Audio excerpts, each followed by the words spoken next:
ठीक है, so I am writing question for you. A ball is thrown upward from a tower which is 40-meter high.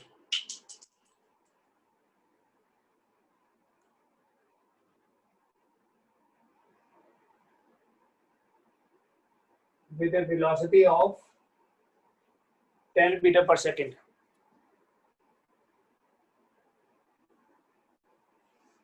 एक ball को tower से फेंका, ये एक टॉवर है जिस टॉवर की हाइट है 40 मीटर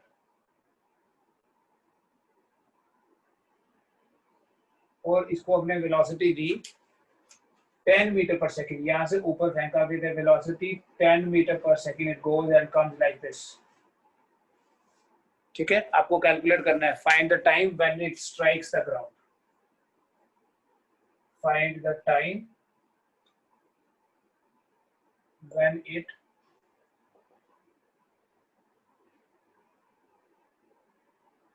strikes the ground.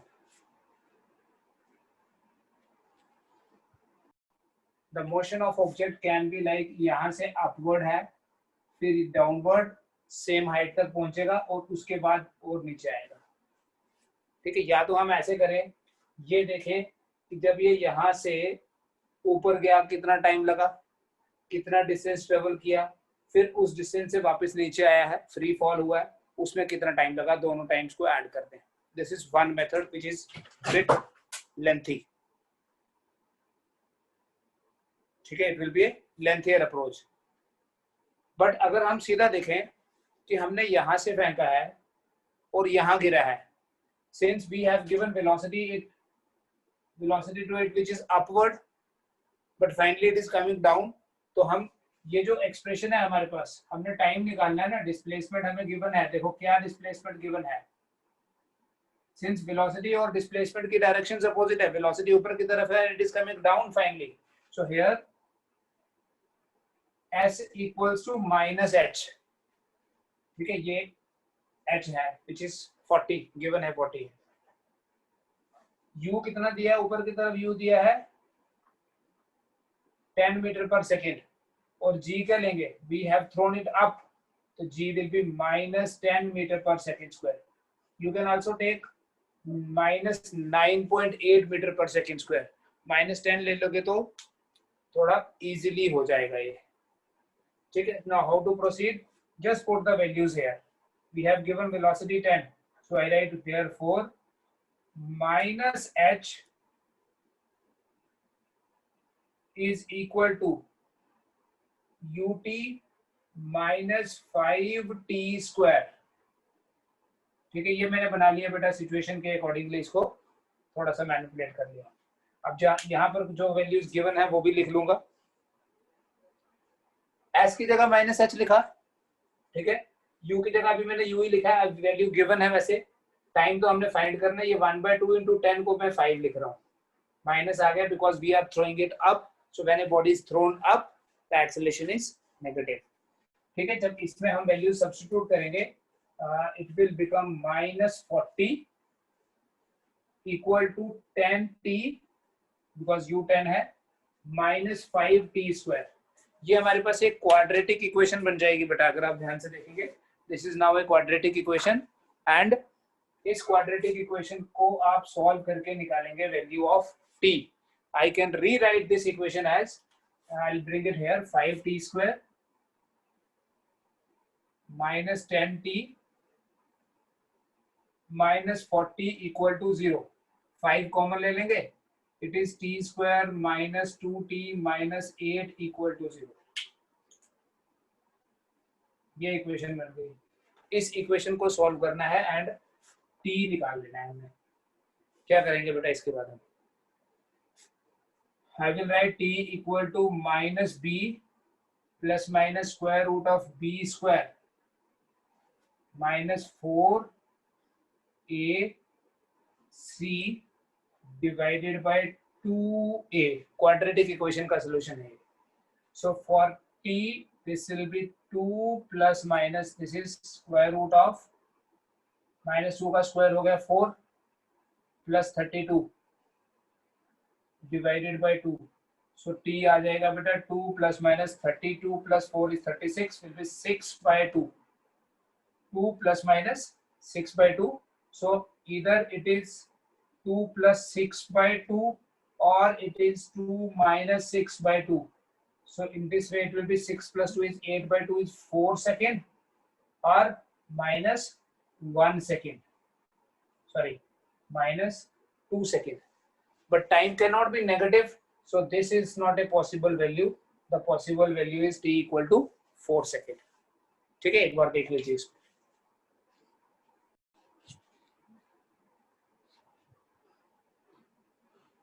ठीक है, I'll read the question for you. A ball is thrown upward from the ground. जब आपको कोई हाइट नहीं दी हुई है, इसका मतलब ग्राउंड से फेंका हुआ है. ठीक है, यहां से एक बॉल को ऊपर फेंका है.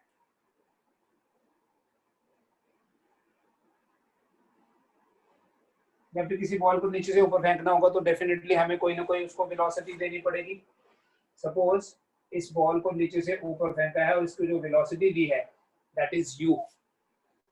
A ball is thrown upward with an initial velocity 40 meter per second. That means u कितना है 40.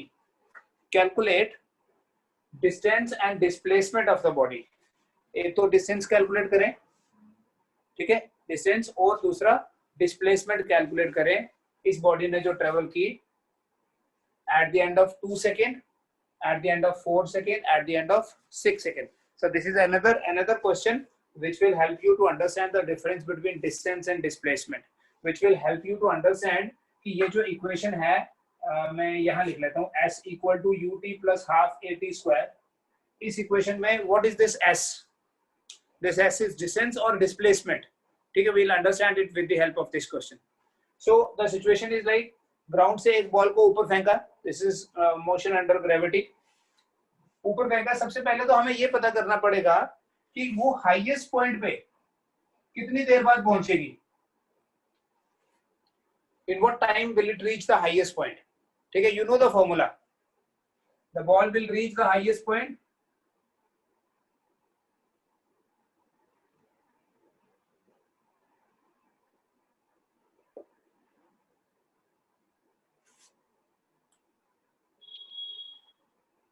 at time. Let me say this is the th. U by g.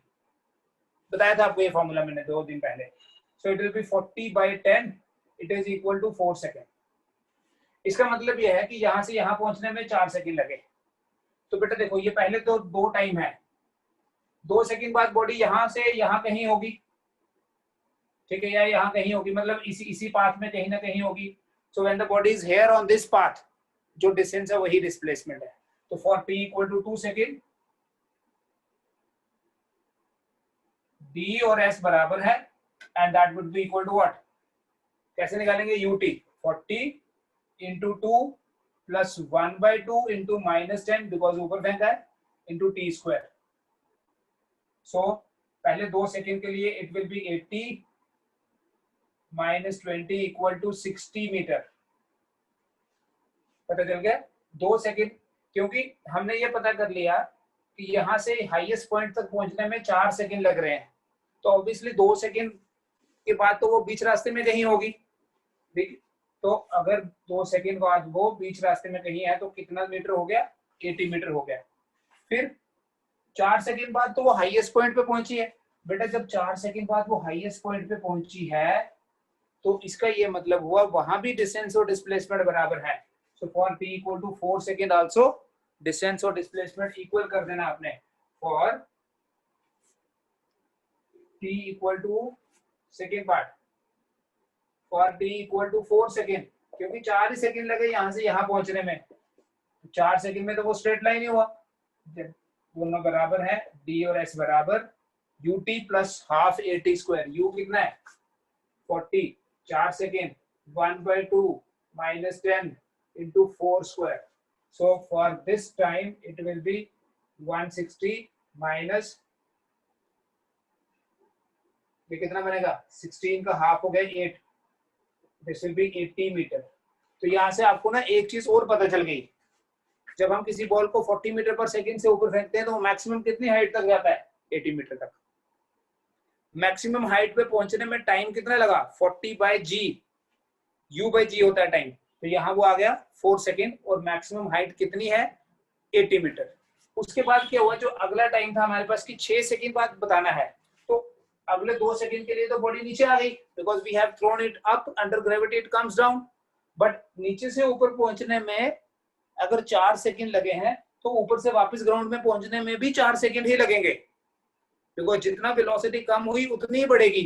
So it will take the same time. तो 8 second बाद पूछा होता ना तो directly बोल देते डिस्टेंस है 80 + 80, बिकॉज ये 80 है तो ये भी 80 होगा, ठीक है, that will B 160, but displacement 0 है। बट ये 6 सेकेंड बाद पूछा है, तो जब हम 6 सेकेंड्स की बात करते हैं तो 6 सेकेंड्स में t = 6 सेकेंड, देखना ध्यान से। तो यहां हम डिस्प्लेसमेंट फाइंड करने के लिए तो ये इक्वेशन यूज कर लेंगे, कौन सी? s = ut + ½ at²। That means ये जो इक्वेशन है इसमें s stands for displacement, not distance. तो डिस्टेंस तब लेते हैं जब स्ट्रेट लाइन मोशन हुआ, तो ये स्ट्रेट लाइन मोशन नहीं है, ये अपवर्ड है and then it is downward also, direction change हो गई। So this s we have to calculate, it is equal to ut, u कितना है? 40 × 6, देखो 6 सेकंड बाद पता करना है, plus 1/2 × -10 × 6²। So s is equal to 240. This will be -180. It is equal to 60 meter.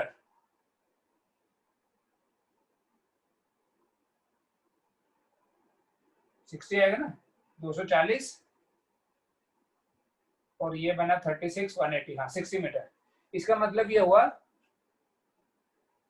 कि ये बॉल यहां से इसकी डिस्प्लेसमेंट कितनी हो गई at the end of 6 second? इसकी डिस्प्लेसमेंट आ रही 60 मीटर।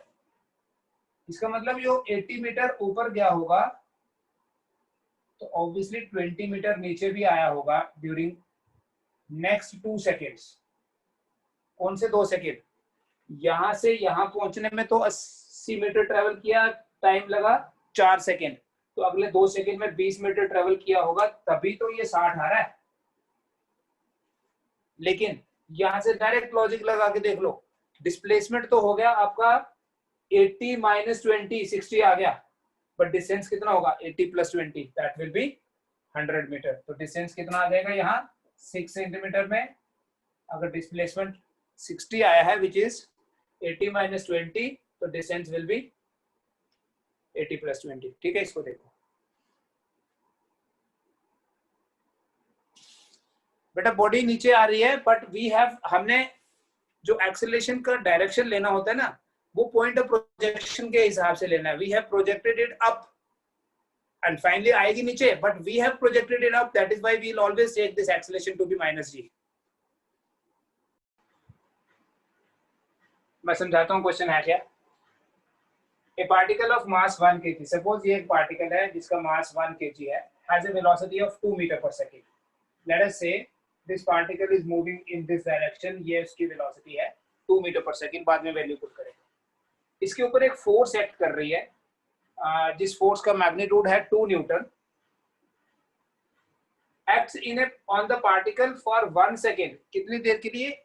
एक सेकेंड के लिए एक्ट कर रही है, in a direction perpendicular to its initial velocity। मतलब ये पार्टिकल ऐसे जा रहा है बट फोर्स ऐसे लग रही है। You know, force is a vector quantity, velocity is a vector quantity.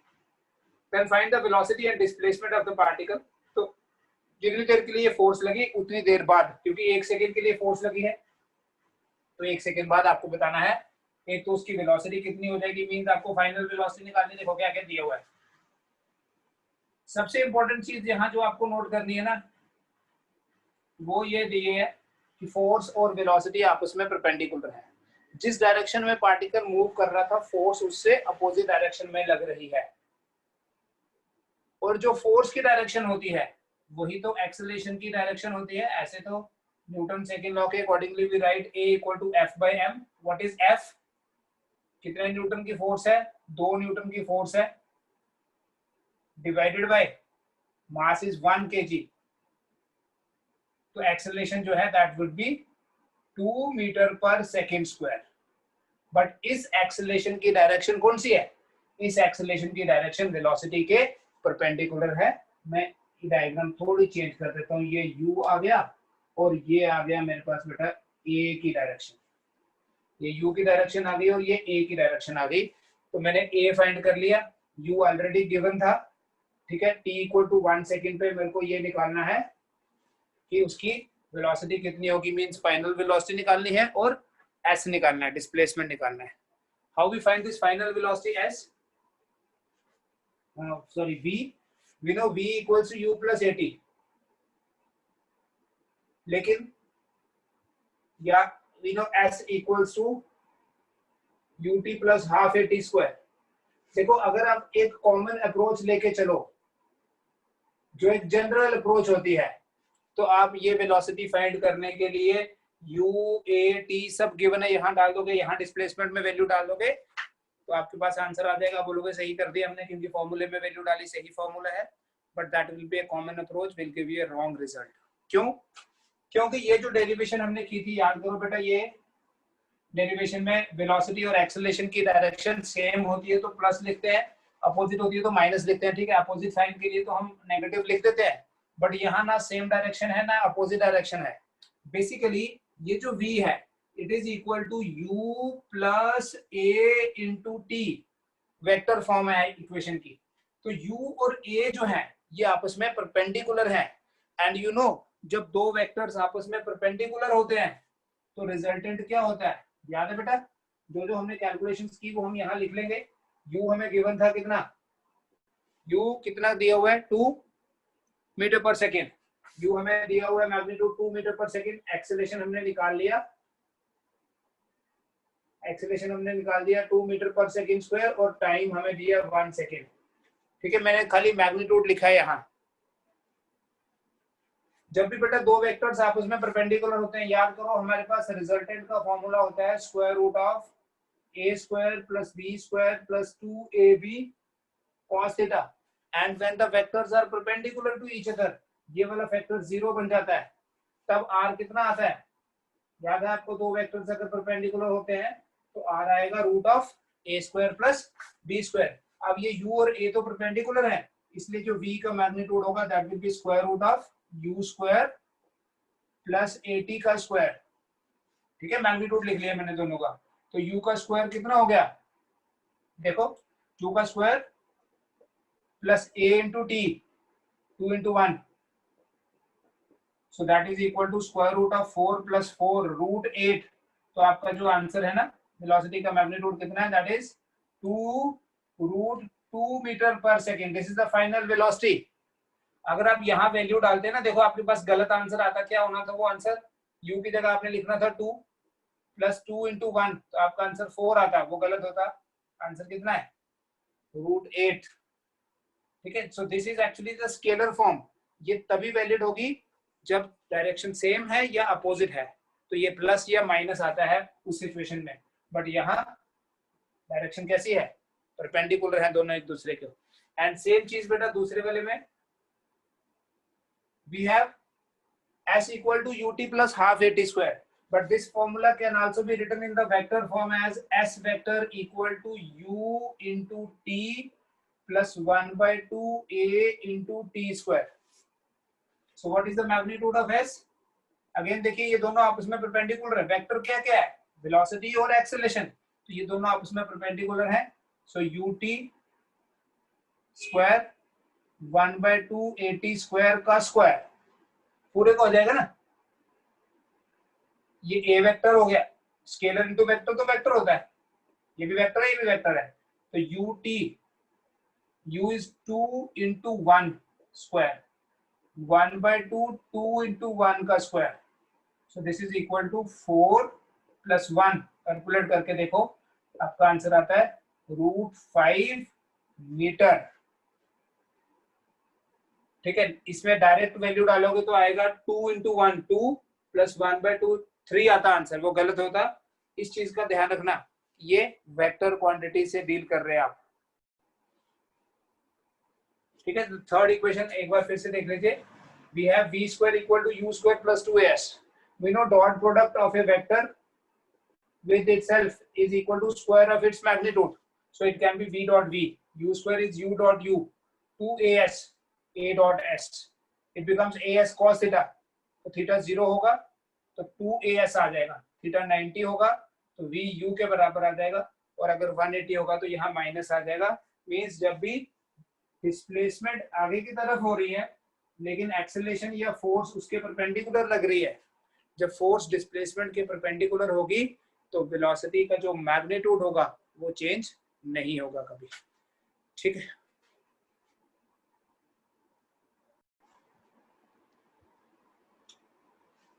Initial velocity दी बेटा एक पार्टिकल की, ठीक है, वेक्टर फॉर्म में आपको सामने दिख रहा है. एक्सेलरेशन भी दी हुई है. टाइम 2 सेकेंड पे आपको फाइनल वेलोसिटी निकालनी है. तो फाइनल वेलोसिटी क्या होती है? u plus a into T. Easy है ये क्वेश्चन पहले से. somebody has given the answer. चलो चेक करते हैं. v equal to u plus a t. v is equal to u कितना दिया है? 2i plus 3j plus a कितना है? 4i plus 2j into t कितना? 2 second. So it means that v equal to 2i plus 3j plus 8i plus 4j.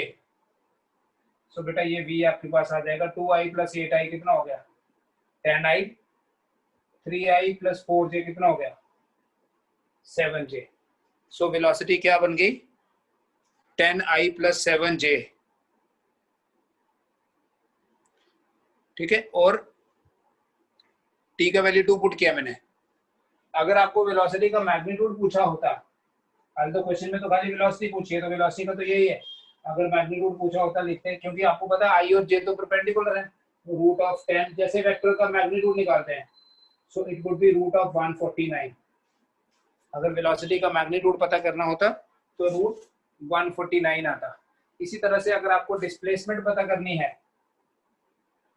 तो displacement s is equal to ut.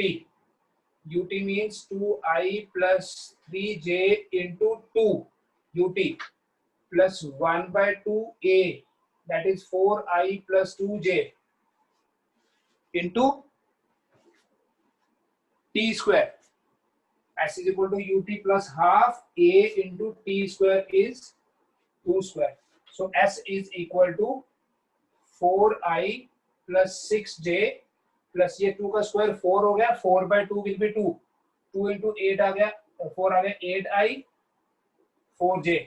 तो ये displacement आपके पास बना बेटा 4i plus 8i हो गया 12i plus 6j plus 10j. ठीक है. अगर डिस्प्लेसमेंट का मैग्नीट्यूड फाइंड करना है तो यहीं से करोगे. It will be equal to root of 12 square plus 10 square. So root of 144 plus 100 244. ठीक है. ऑफ कोर्स यूनिट क्या रखोगे? मीटर.